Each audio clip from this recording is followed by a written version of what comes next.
Assalamualaikum warahmatullahi wabarakatuh. Salam dan bahagia, Bapak dan Ibu guru hebat. Selamat berjumpa dalam pendidikan guru penggerak angkatan 7. Saya Ella Nurlaela, calon guru penggerak dari SDN 2 Cinta Damai, Kabupaten Garut. Dengan fasilitator Bapak Dedi Hermawan MPD dan pengajar praktik Bapak Oman Suryaman SPD. Saat ini sudah sampai pada aktivitas 3.1A6 yaitu demonstrasi kontekstual. Modul 3.1 yaitu 3.1A pengambilan keputusan berbasis nilai-nilai kebajikan sebagai pemimpin.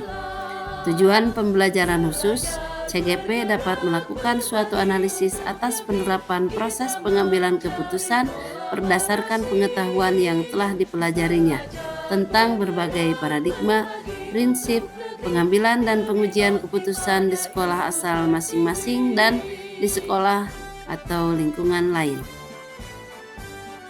Pada kesempatan ini, saya diminta untuk mewawancara 2 atau 3 kepala sekolah baik di tempat saya bertugas maupun di sekolah lain di sekitar saya. Hasil wawancara ini adalah untuk mendapatkan sebuah wacana tentang praktik pengambilan keputusan yang selama ini dijalankan, terutama untuk kasus-kasus yang dimana nilai-nilai kebajikan saling bersinggungan, atau untuk kasus-kasus dilema etika yang sama-sama benar. Apa yang selama ini dilakukan pimpinan-pimpinan tersebut, praktik apa yang selama ini dijalankan. Kemudian dianalisis praktik pengambilan keputusan dilema etika tersebut di antara para pemimpin yang saya wawancara dan dikaitkan dengan pengetahuan saya sendiri tentang 4 paradigma, 3 prinsip dan 9 langkah pengujian. Terakhir, analisis dan melakukan refleksi atau hasil wawancara tersebut. Pertanyaan-pertanyaan yang saya ajukan pada sesi wawancara mengacu kepada panduan pertanyaan sebagai berikut. Pertanyaan-pertanyaan yang saya ajukan pada sesi wawancara mengacu kepada panduan pertanyaan.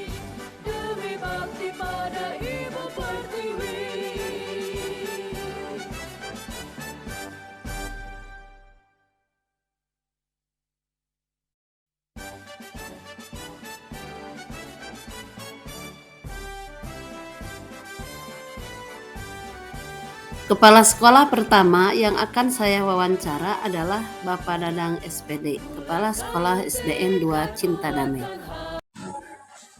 Assalamualaikum warahmatullahi wabarakatuh. Maaf Bapak mengganggu waktunya.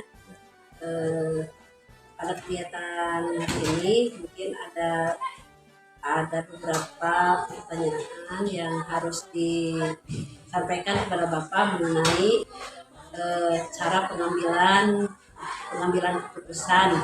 Tugas ini dari CGP itu tugasnya. Ya. Memberanikan diri gitu Pak, memberanikan diri untuk menemui Bapak untuk menanyakan pengalaman Bapak tentang cara-cara pengambilan keputusan. Jadi yang pertama mungkin bagaimana cara mengidentifikasi kasus-kasus yang merupakan dilema etika atau rujukan moral. Mungkin dalam tugas sehari-hari di sekolah Bapak menemukan kasus yang menurut Bapak itu dilema sehingga membingungkan untuk memutuskan. Bagaimana? Ya memang di suatu lembaga pasti ada yang terjadinya kasus. Kasus itu kan sesuatu kejadian yang di dalamnya ada masalah, itu namanya kasus. Kasus itu pasti harus diselesaikan. Contohnya di sekolah, memang banyak kasus atau dilema etika. Dilema etika itu kan mungkin kalau diartikan benar PS benar itu ya dilema itu ya. Ada juga dilema moral PS dan salah. Memang di setiap lembaga lah, mau di sekolah mau di rumah tangga pasti adanya kasus. Untuk mengidentifikasi masalah dilema, mungkin ya kita dilihat dulu nilai kejadiannya apa itu. Jadi harus diobservasi dulu apa itu kasus-kasusnya. Mungkin salah satu cara untuk mengidentifikasi dilema kasus-kasusnya apa. Kasus itu misalkan menyangkut siapa, ada individu dengan individu bisa saja, ada individu dengan lingkungan atau dengan teman sejawat gitu. Jadi harus dilihat dulu kasus per kasusnya gitu. Individu dengan masyarakat bisa saja, atau individu dengan individu atau guru dengan guru. Nah setelah itu mungkin kita setelah diidentifikasi mungkin dilihat bagaimana cara menyelesaikannya gitu.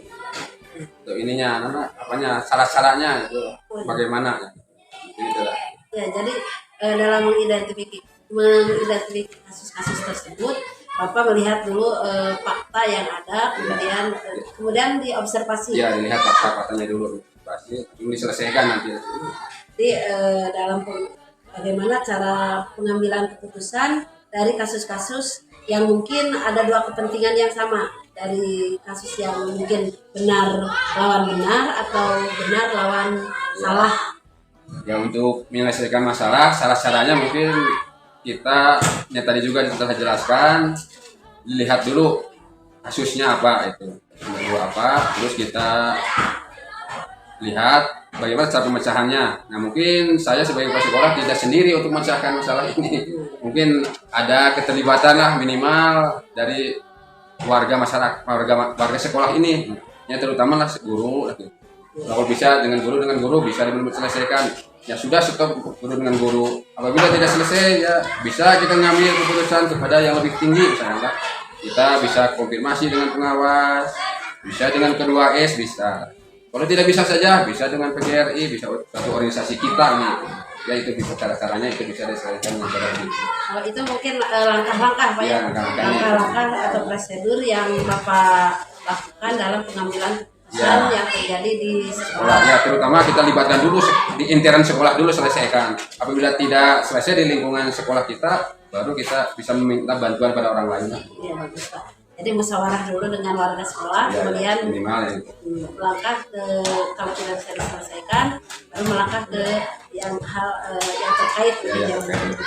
Nah, kemudian hal-hal apa saja yang Bapak anggap efektif dalam pengambilan keputusan pada kasus-kasus dilema etika, jadi yang dianggap efektif, kemudian di kasus tersebut misalnya ada di sekolah kita yang harus segera diselesaikan.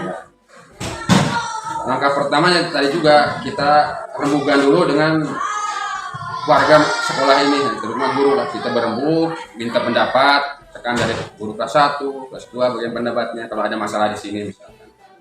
Kalau misalnya masalahnya pribadi, misalnya menyangkut seseorang warga sekolah di guru misalnya, bisa dipertemukan lah, misalkan berdialog dengan guru yang bermasalah, panggil dan di sini di kantor sinilah gitu, bersama dengan yang masalah dengan saya sebagai kepala sekolah, diselesaikan dengan baik-baik. Kemudian mungkin dari kasus yang Bapak hadapi ini ada tantangan dalam pengambilan keputusan yang menyangkut dilema etika. Ya, tantangan pasti banyak ya. Pasti saya sebagai kepala sekolah mempertimbangkan kasusnya, misalkan kasus si A, kita harus mempertimbangkan kasus si A itu dengan si B. Nah, gitu. Jadi harus sama-sama nanti akhirnya baik lah gitu. Jadi tidak akan menimbulkan masalah baru gitu. Jadi kepada yang bermasalah bagus, baik itu penyelesaiannya, diterima lah, bisa diterima cara penyelesaiannya. Kepada yang kasusnya misalkan ya sama-sama baik, yang pokoknya saling mengerti satu dengan satu yang mempunyai kasus tersebut. Walaupun mungkin dalam hal ini dalam pengambilan keputusan itu beresiko Pak ya. Pasti ada resikonya, pasti ada yang setuju, ada yang tidak. Ya, setiap setuju. Permasalahan yang sudah diputuskan pasti ada yang setuju dan tidak setuju. Tapi yang penting setujunya lebih baik gitu, lebih banyak gitu ya. Kalau dipersiapkan. Jadi yang setuju akan lebih banyak, ya lebih banyak dari keputusan ya, yang lebih banyak yang setuju ya. Kemudian dalam pengambilan keputusan itu apakah Bapak menyusun jadwal atau situasional atau menurut kondisi atau bagaimana? Ya, kalau biasanya kalau bagaimana kasusnya. Kalau kasusnya yang urgen lah, yang cepat harus diselesaikan, pasti langsung lah, tidak nunggu ada jadwal, ada program gitu. Kalau ada kasus, misalnya ada laporan kepada kepala sekolah, kalau bisa diselesaikan dengan sekarang ya secepatnya mungkin gitu. Karena lebih cepat, lebih bagus gitulah.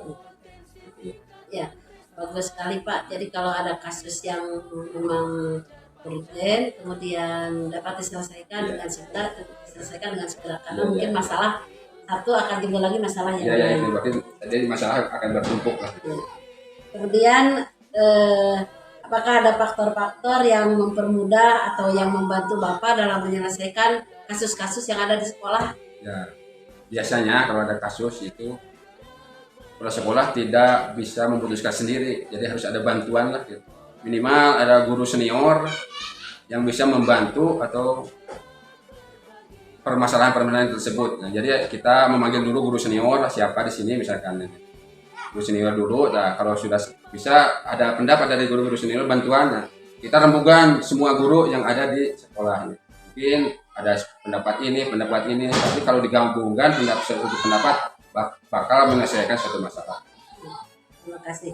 Dan dari semua hal yang telah disampaikan barusan, mungkin ada pembelajaran yang dapat dipetik dari pengalaman Bapak dalam pengambilan keputusan. Itu pembelajaran apa ya? Ya, pasti setiap masalah cepatnya harus diselesaikan, itu harus yang pertama itu. Jadi kalau ada masalah cepat tanggap, dari kepala sekolah harus cepat tanggap, selesaikan lah dengan cara baik. Itu adalah salah satu apa itu tadi Pembelajaran ya, dalam jadi pengambilan pengambil keputusan. pelajaran. Jadi kalau ada masalah langsung diputuskan, diajak musyawarah warga sekolah ini. Mudah-mudahan dengan dikumpulkan dengan musyawarah tersebut, penyelesaian tidak merugikan salah seorang guru atau yang mempunyai kasus tersebut. Terima kasih sekali Pak atas Ya, waktunya. terima Mungkin kasih. dari awal sampai akhir, mungkin itu yang saya akan sampaikan. Mudah-mudahan dalam memimpin sekolah ini Bapak lebih lancar dan lebih sukses. Amin, amin. Terima kasih sekali atas waktunya. Ya, Assalamualaikum ya. warahmatullahi Semoga wabarakatuh. sukses ya Bapak Ibu. Ya. Assalamualaikum warahmatullahi wabarakatuh. Maaf Bapak mengganggu waktunya. Saya minta izin mau ingin tahu tentang pengalaman Bapak selama memimpin di SMP Rasana Rasidah ya. Rasana Rasidah tentang cara-cara pengambilan keputusan di lembaga Bapak yang dipimpin oleh di lembaga Bapak. Jadi yang pertama yang ingin saya tanyakan itu adalah bagaimana cara Bapak mengidentifikasi kasus-kasus yang merupakan dilema etika atau rujukan moral, karena mungkin selama dalam memimpin itu menemukan kasus-kasus mungkin di warga sekolah, di guru-guru atau misalnya di anak-anak juga, mungkin Bapak menemukan kasus-kasus ini. Bagaimana cara mengidentifikasi kasus-kasus tersebut? Cara mengidentifikasi kasus di sekolah ya Bu. Kalau pengalaman saya sebenarnya tidak ada sekolah yang tidak ada kasus. Itu yang pertama yang perlu digarisbawahi adalah tidak ada sekolah yang tidak ada kasus. Tinggal bagaimana kasus itu. Artinya ada yang kasus yang besar, ada kasus yang memang sewajarnya terjadi, ada yang memang itu tidak dianggap kasus. Nah, saya mengetahui itu karena yang pertama yang kita didik ini adalah anak-anak yang memang jiwanya itu berubah-ubah. Tidak bisa sekali kita bilang mereka akan langsung mengikuti aturan sekolah, nggak bisa. Pasti akan berubah-ubah. Nah, disinilah kasus itu terjadi. Ya. Terus yang berikutnya, kepala sekolah itu tidak, kalau saya pribadi ya, saya itu orangnya nggak suka diam di kursi kepala sekolah. Di ruangan gitu saya memang nggak suka, bahkan saya hampir tidak pernah. Boleh ditanya ke guru-guru, saya hampir nggak pernah duduk.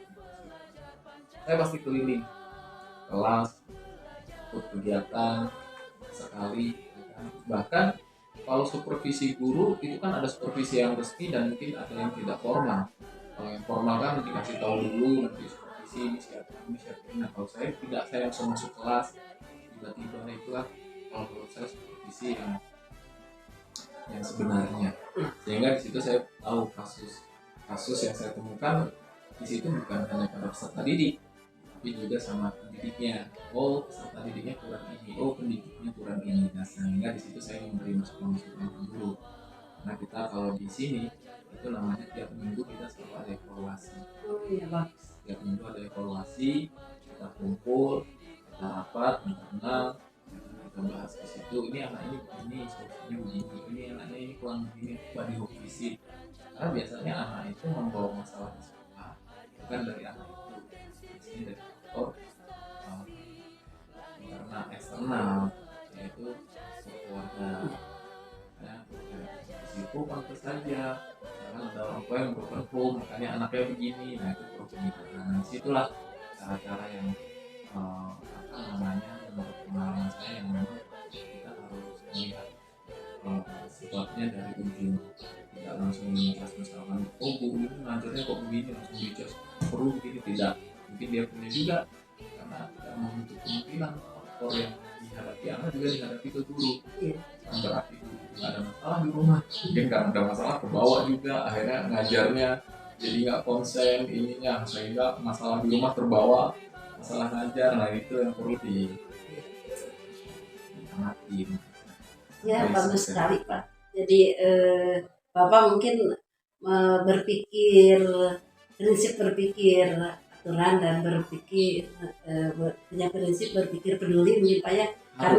Karena tadi mendengar mungkin guru tersebut punya masalah di rumah atau anak itu punya masalah di rumah, jadi betul-betul bukan langsung pada proses akhir. Iya. Jadi Nggak boleh begitu. Iya. Hebat.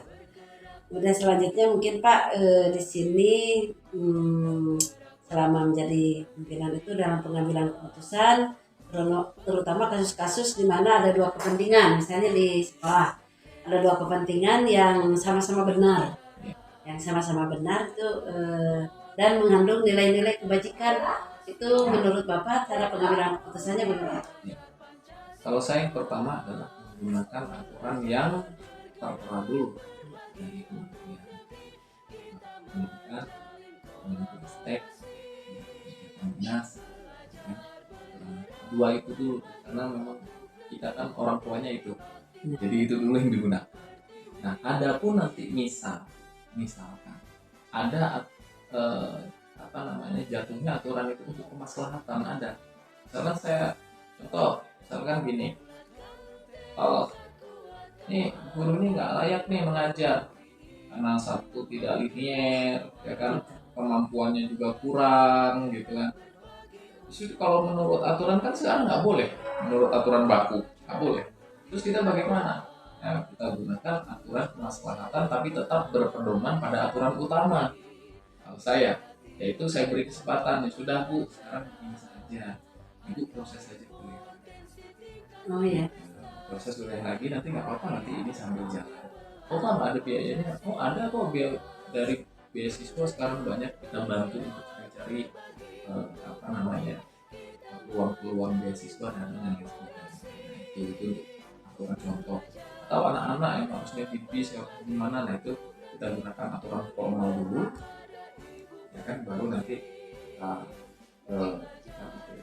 apa namanya nanti kalau aturan ini diterapkan akibatnya bagaimana, nah itu kan udah kemaslahatan namanya. Nah itu nanti kita ambil biar balance. Itu termasuk langkah Iya. langkah-langkah yang dicapai atau yang jadi proses untuk pengambilan keputusan. Iya. Dan juga untuk pengambilan keputusan kadang kalau saya kadang di suatu internal kadang ada yang keputusan itu nggak enak. Kadang begitu. Ya artinya saya aturan itu saya nggak boleh berpihak kepada siapapun. Artinya tetap saya tegakkan aturan itu, cuma hanya saja kita juga berikan jalan keluar. Oh iya bagus. Jadi nggak sakot gitu. Ya pasti dalam pengambilan keputusan itu pasti ada pihak yang memang Ya, ada yang pasti. setuju dan itu resiko Itu mungkin ya. risiko sebagai pemimpin, makanya itu pemimpin harus bisa eh, apa namanya berpikir panjang, ini nanti resikonya bagaimana, cari yang paling minim. Pasti nggak ada keputusan yang enak semuanya, nggak ada, pasti ada yang enak, cuma resiko yang paling minim itu. Ya mungkin itu langkah yang dianggap paling efektif itu Iya, kalau menurut saya itu. dalam pengambilan keputusan. Kemudian mungkin dalam pengambilan keputusan ini Bapak menemukan tantangan untuk penyelesaiannya. Pasti seorang pemimpin harus bisa berpikir jauh lebih cepat, harus bisa menggambarkan sebab akibat daripada keputusannya. Tidak boleh saklek saya mengambil ini tanpa memikirkan nanti, itu yang nggak boleh. Jadi apa namanya, tantangannya adalah satu, tidak disukai. Ya pasti. Tidak semua suka sama keputusan yang kita ambil, Ya. ya kan? Kedua, ya otomatis mungkin memperlambat kinerja orang. Nah, maksudnya begini, yang nggak suka sama kita itu jadi males. Ya. Gini. Nah itu, terutama ke guru ya. Nah makanya kalau saya cari resiko yang paling kecil. Kalau misalkan ini membahayakan lembaga, maka lebih baik saya membuat tidak enak 1-2 orang daripada harus mengorbankan yang banyak. Ya. Itu kalau saya prinsipnya. Saya nggak mau resikonya lebih besar, hanya mempertahankan yang kecil tapi membuat keributan yang besar. Nah itu yang bahaya. Saya lebih baik nggak, yang besar saya ambil, yang kecil biar. Wah, hebat Bapak. Betul ya. Kemudian untuk ini Pak, untuk penyelesaian kasus-kasus itu, untuk pengambilan keputusannya apakah terjadwal atau situasional gitu? Ada keputusan itu kalau saya alamin itu ada 2 situasi. Yang pertama memang situasi keputusan itu dibentuk secara kebersamaan melalui musyawarah. Ada memang keputusan yang urgent sehingga kalau menunggu musyawarah lama, sehingga saya harus cepat mengambil itu. Jadi melihat kasusnya. Melihat kasusnya. Kalau misalnya kasusnya urgent, ini kalau nunggu musyawarah lama nih, keburu bahaya, ya udah saya ambil. Dengan tadi itu perhitungan risiko yang paling kecil. Nah kalau misalkan ini perlu musyawarah dulu ya, saya harus, tapi tetap mendahului mufakat. Oh iya. Kemudian adakah misalnya dalam penyelesaian atau dalam pengambilan keputusan itu ada orang yang membantu untuk mempermudah dalam pengambilan keputusan? Ada. Tentu saya punya kalau sekarang ya seperti Wakasek lah. Kalau sekarang mungkin Wakasek nggak ada, namanya pembantu kepala sekolah ya, PKS namanya. Ada PKS kurikulum, ada PKS kesiswaan. Juga saya minta masukan-masukan guru-guru yang senior di sini, terus saya saya manfaatkan ide-idenya sehingga memberi masukan kepada saya. Namanya saya juga manusia biasa ya Bu ya, pasti ada kesalahan ada ini, sehingga terkadang ilham yang Allah turunkan itu bukan melalui diri saya, kadang dari rekanan kita, jadi dari guru-guru. Bahkan terutama saya itu biasanya minta ilham pada orang tua. Karena kebetulan orang tua saya pendidik dua-duanya, kepala sekolah juga. Jadi saya minta pengalaman pada orang tua. Jadi memang harus punya begitu. Karena biasanya pemimpin itu kalau sudah merasa bangga nggak mau dengar kanan kiri. Kalau saya nggak, semua saya. Hebat. Ya jadi diutamakan juga ya orang tua untuk diminta pendapat. Kebetulan orang tua memang kepala sekolah, jadi ini ya. Ya nyambung ya. Ya. Kemudian mungkin ini adalah yang terakhir Pak ya. Apa yang saya sampaikan, mungkin pelajaran apa yang dapat Bapak petik dari pengalaman dalam pengambilan keputusan? Pelajaran satu, menjadikan saya pribadi kedewasaan saya meningkat jauh daripada yang ini. Karena poin yang paling utama dalam pemimpin itu adalah kita dimintai penyelesaian di mana kita belum untuk mengalami situasi itu. Contoh, saya sebelum punya anak, saya sudah jadi kepala sekolah. Terus ada orang tua yang curhat, Pak, anak saya gini, gimana Pak, menurut Bapak gitu. Padahal saya belum mengalami itu. Jadi itu bonusnya pemimpin. Bonusnya pemimpin itu adalah dia mendapat pengalaman lebih dulu karena sebuah kasus. Jadi ibaratnya saya belum mengalami itu, tapi saya sudah mendapat aduan itu. Sehingga pemimpin itu dituntut untuk seolah-olah saya mengalami masalah itu. Gitu. Itu bonusnya pemimpin. Jadi meningkatkan kedewasaannya lebih dulu. Misalkan guru curhat, Pak, saya itu di kelas begini Pak, mohon masukannya. Padahal saya belum mengalami itu, ya kan? Padahal saya sendiri belum mengalami itu, sehingga saya dituntut untuk lebih dewasa bagaimana saya memberi saran pada guru ini. Padahal saya belum mengalami peristiwa itu, sehingga membangun saya jauh lebih dewasa, membangun saya jauh lebih belajar. Akhirnya saya belajar dari kasus. Itu yang saya alami. Terus ya itu dia, pengambilan keputusan seolah-olah sudah mengalami itu, sehingga menjadikan saya jauh lebih banyak ilmunya. Karena apa? Aduan kasusnya lebih banyak. Si A ngadu masalah B, si B ngadu masalah C, si C punya masalah masing-masing. Sehingga saya ketika menghadapi masalah, oh ini masalah yang dulu dihadapi guru ini, oh saya harus begini. Saya sudah nemu duluan gitu Bu. Ketika saya punya anak, sekarang saya punya anak 2, itu oh dulu pernah ibu ini cerita tentang anaknya nih, orang tua anaknya begini-begini. Dulu saya kasih saran begini, oh coba saya terapkan.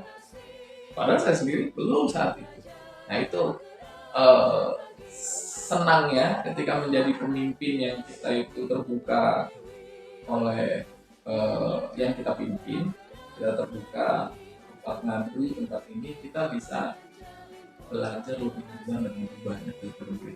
Nah, ya, nah sangat menarik sekali Pak dari obrolan ya, dari apa yang dibicarakan. Saya juga ingin lebih dalam lagi ngobrol dengan Bapak tentang ini, tapi mungkin untuk kali ini Pak sekian. Oh boleh. Terima kasih sekali atas bantuannya, kemudian atas waktunya. Mudah-mudahan Bapak mungkin di lembaga ini lebih sukses lah, Amin. lebih sukses, lebih lancar. Dan saya mengucapkan banyak terima kasih atas waktunya. Assalamualaikum warahmatullahi Waalaikumsalam. Pada murid kreatif rancang pembelajaran, hargai potensi, tingkatkan prestasi, lahirkan profil pelajar Pancasila. Belajar, bergerak, berbagi untuk negeri, kita menjalin kolaborasi. Belajar, bergerak, berbagi untuk negeri, demi bakti pada Ibu Pertiwi.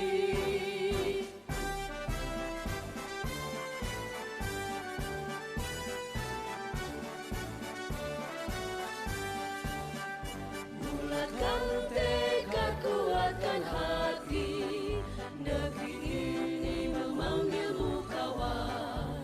Belajar, bergerak, berbagi untuk negeri, guru penggerak, majukan pendidikan. Guru penggerak menghamba pada murid, kreatif rancang pembelajaran, hargai potensi, tingkatkan prestasi, lahirkan profil pelajar Pancasila. Belajar, bergerak, berbagi untuk negeri, kita menjalin kolaborasi. Belajar, bergerak, berbagi untuk negeri, demi bakti pada Ibu Pertiwi. Belajar, bergerak, berbagi untuk negeri, kita menjalin kolaborasi.